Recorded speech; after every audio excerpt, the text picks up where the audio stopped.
Hello friends, welcome back my YouTube channel. आज की video में हम बात करेंगे बेबी गर्ल सिम्टम्स की कि क्या रहते हैं और कौन से हार्मोन्स चेंज होते हैं जिससे आप एक अनुमान लगा सकते हैं कि आप बेबी गर्ल को कंसीव करने वाले हैं। मैं यहाँ पर सारी बातें अपनी पर्सनल एक्सपीरियंस से करूँगी। जो मेरी पहली फर्स्ट बेबी गर्ल के समय मुझे कौन से ऐसे सिम्टम्स हुए थे जिससे आप एक अनुमान लगा सकें।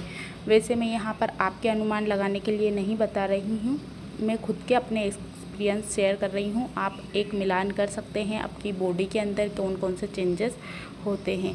तो फर्स्ट हम बात करते हैं कि कहा जाता है कि अगर आपको बहुत ज़्यादा उल्टियाँ होती है, मॉर्निंग सिकनेस रहती है तो बेबी गर्ल का सिम्टम्स रहता है। लेकिन ये मेरे साथ बिल्कुल भी नहीं हुआ था। मुझे 9th मंथ तक एक बार भी उल्टी नहीं हुई थी। जो बोलते हैं सभी के बेबी गर्ल के समय ज़्यादा उल्टियाँ होती है, लेकिन मेरी प्रेगनेंसी जर्नी के दौरान मुझे एक बार भी उल्टी नहीं हुई। सेकेंड की हम बात करते हैं कि बहुत जल्दी बेबी गर्ल के सिम्टम्स दिखाई देते हैं। ये भी मेरे साथ गलत हुआ, क्योंकि मुझे फर्स्ट से 3rd मंथ तक बिल्कुल भी मालूम नहीं था कि मेरी प्रेगनेंसी कंसीव हो चुकी है, और मुझे कोई से भी फर्स्ट से 3rd मंथ तक सिम्टम्स नहीं दिखाई देते थे। तो ये भी मेरे साथ बिल्कुल गलत हुआ। थर्ड की हम बात करते हैं, कहा जाता है बहुत तीखा पसंद आने लगता है, कि बहुत ज़्यादा हमको स्मेल आती है, चीज़ों में से बहुत ज़्यादा महक आती है।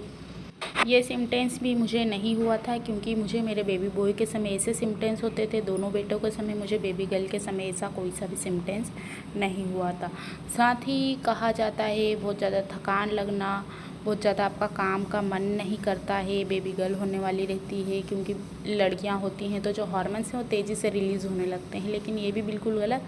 मुझे बहुत ज़्यादा काम करना पसंद था, मैं बहुत ज़्यादा काम करती थी और मुझे थकान भी महसूस नहीं होती थी। तो ये सिम्टम्स मुझे मेरी बेबी गर्ल के समय थे।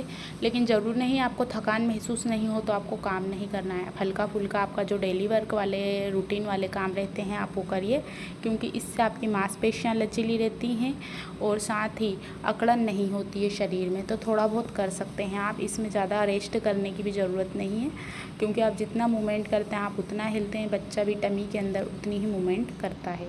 नेक्स्ट पॉइंट की हम बात करते हैं, वो है आपके पोजीशन को लेकर कि प्लेसेंटा की पोजीशन क्या रहती है।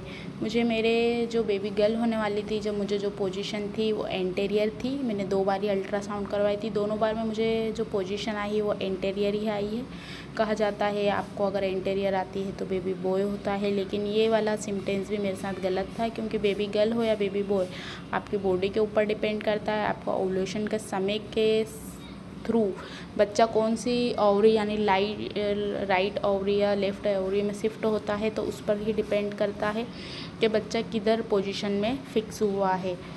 तो बच्चा अपनी पोजीशन को प्रेगनेंसी के 9th मंथ तक काफ़ी बार चेंज कर लेता है। आप जितनी बार अल्ट्रासाउंड करवाते हैं ज़रूरी नहीं है कि हर बार एंटेरियर है तो एंटेरियर ही आए।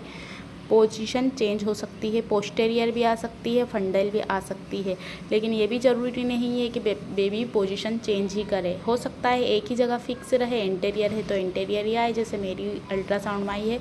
अगर आप चाहते हैं बेबी बॉय की अल्ट्रासाउंड, तो मैंने मेरे दोनों बच्चों के अल्ट्रासाउंड बनाई हुई है, आप उस पर वीडियो देख सकते हैं। दोनों बच्चों के समय दोनों पोजीशनें अलग अलग आई हैं। और साथ ही हम नेक्स्ट पॉइंट की बात करते हैं आपके बेली बटन की। कहा जाता है बेली बटन बाहर आ जाता है, नीलिया नाइग्रा लाइन बन जाती है बेबी गर्ल में।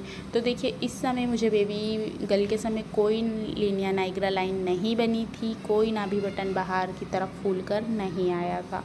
और ये भी कहा जाता है कि अगर आपको बेटी होने वाली रहती है तो आप काफ़ी ज़्यादा मोटे हो जाते हैं, बहुत ज़्यादा आपको खाना पसंद आने लगता है। तो ये सिम्टम्स भी मेरे साथ गलत हुआ है, क्योंकि इस समय मुझे सबसे ज़्यादा अगर बेबी गर्ल के समय पसंद आती थी तो वो चीज़ें हैं मीठा खाना। बहुत ज़्यादा मैंने पूरे 9th मंथ मीठा ही खाया है, लेकिन आपको इसकी क्वांटिटी निश्चित रखनी है, बहुत ज़्यादा भी नहीं खाना है, लिमिट मात्रा में खाइए। क्योंकि जितना ज़्यादा आप मीठा खाते हैं प्रेगनेंसी के समय थोड़ा सा भी, तो बच्चा एनर्जेटिक होता है, क्योंकि मीठा खाने से आपको एनर्जी मिलती है। आपको एनर्जी मिलेगी तो आपके बच्चे को भी मिलेगी। तो आप मीठा ज़रूर खाइए, भले ही थोड़ा खाइए। खाने के बाद रात के समय आप खा सकते हैं, गुड़ खा सकते हैं या खजूर खा सकते हैं, दोनों चीज़ें आप खा सकते हैं।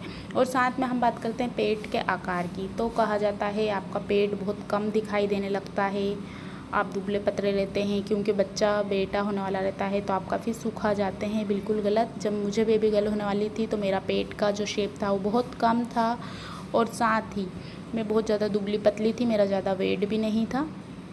तो ये प्रेगनेंसी के दौरान आपकी डाइट पर डिपेंड कर सकता है। ये कुछ सिम्टम्स के साथ ही बालों की बात करेंगे तो हेयर ग्रोथ का कहा जाता है, छोटे हो जाते हैं, बिल्कुल गलत।